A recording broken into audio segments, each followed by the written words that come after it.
What concerns me about what Israel is doing is not their efforts to get rid of Hamas, but because of the particular nature of Hamas embedding themselves amongst civilian populations with the massive amounts of civilian casualties that will inevitably come, and that figure will grow and grow and grow. Are we not, as Barack Obama warned, are we not creating here just an opportunity for far greater radicalization of all those young Palestinians who watched their loved ones get killed? Why would we imagine that at the end of all this, they're going to want to do anything other than to become a new version of Hamas in wanting to exact revenge for what happened to their families? Well, two things. One is, if you just follow the logic of what Barack Obama said, then you just shouldn't do anything. If you're Israel, you should be attacked and just sit back and say, great, we'll wait for the next one. But the second and more important thing is, your question supposes that there is a sort of peaceful Palestinian population in the Gaza who would love a two-state solution, and then a few bad apples in Hamas. I think that's not true. Why is it that when one of the victims of the music festival, a poor young German Jewish girl, who it seems was raped and then brutally murdered and taken into the Gaza naked. Why was it that you can find, and anyone can find this online, a crowd of ordinary Gazans? It wasn't Hamas, it wasn't a Hamas rally. Ordinary Gazans spitting on her body, hitting her body, mutilating her body further as it went down the street. Does that strike you, Piers, as a placid population of peacenik types who are just desperately waiting for a two-state solution to be put back on the table for the millionth time in the last 70-something years? It doesn't seem like that to me. No, but there are over 2 million people in Gaza, and there weren't 2 million people in that video clip. There were a few hundred. So I don't like to make... Yeah, well, a few hundred at random. A few hundred at random. And did you see anyone in it saying, hey, guys, stop. We're not meant to mutilate the bodies of girls or rape them in public? No, I didn't see that. But then what you're really articulating, correct me if I'm wrong here, but isn't what you're articulating really an endorsement of collective punishment, where you assume they're all guilty? No. And if they don't stand up to Hamas, they're also guilty. Well, and that's where people have a problem, I think, with the moral line here, which is no, if you hold all the Gazans equally responsible, then is that not collective punishment, which is illegal? Well, first of all, there is some responsibility for the peoples in the Gaza. If you elect Hamas and they kill Fatah, and then they remain in power for all of the years afterwards, I'm afraid that there is some responsibility of the people in that situation. You know, when the Germans had Adolf Hitler come to power and voted for him, we in Britain took the view that the German people were responsible in some way. So I'm not for collective punishment per se, but nor am I for this idea that there is something unique going on in the Israeli-Gaza context that we in Britain couldn't understand. Actually, there is one unique thing. In our own history, we've done very similar things. But there is one unique thing, which is that the population of Gaza is pretty unique in that nearly half of the population are children. That is a unique situation. No, I'll tell you what's unique about the population of Gaza. It's the only population in the world where people routinely claim Israelis are committing genocide, but which has a population boom all of the time. I mean, that strikes me as being quite an interesting thing about the Gaza.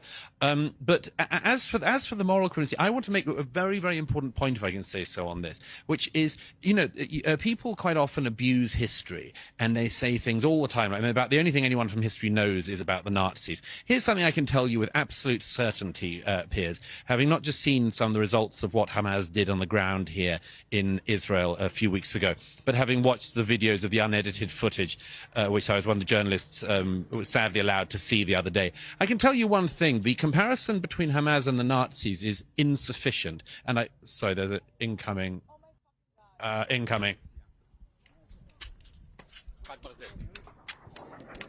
Get safe, Douglas. Come. So, okay. Anyhow, we're okay. Are you okay?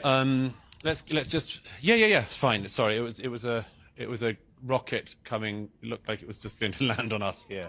Which way was that rocket coming from? Was it coming from Gaza or from Israel? Yes, it seemed to be coming from Gaza. So, yeah, it's fine. It's okay. It's been happening all day. Let me just finish this point, if I may. Before we go on, Douglas, Atman, how does that make you? How does that make you feel? What just happened there? I mean, it's I'm a little used to it. I was in Ukraine last year and was in Kherson and Odessa and Mykolaiv, and when the Russians were shelling it, so I'm a little used to it. But just if I can just finish this point, sorry, there's a lot of banging going on, but anyway, we'll keep going. Well, look, if you need to stop, Douglas, we understand. No, don't worry. If we need to stop, I'll run to the shelter, I assure you. The thing that struck me, Piers, about seeing the 7th of October footage was that even the Nazis were actually ashamed of what they did. SS battalions who spent their days shooting Jews in the back of the head and pushing them into trenches had to get very, very drunk in the evening to forget what they had done. The Nazi high command famously had to sort of get around the problem of soldier morale because the soldiers knew this wasn't exactly what their lives were meant to look like either. I tell you one very big difference. If you look at the footage, the raw footage, and I really hope people don't on a wider scale have to view what I viewed the other day, if they see it, they will see something that is at least as barbaric as what the Nazis did. But here's the difference. They did it with glee. They were deeply proud. You see people trying to, taking the head off a young Israeli man with a shovel and then calling their parents back in Gaza and telling them, Father, I've killed 10 Jews with my own hands. Get mother on the phone. I want to tell her how great a job her son has done. I come back to this thing. I'm not exaggerating this. It's very, very interesting, and people need to realize you had this situation with the Nazis where they also were a genocidal anti-Semitic organization, but they tried to cover their crimes up.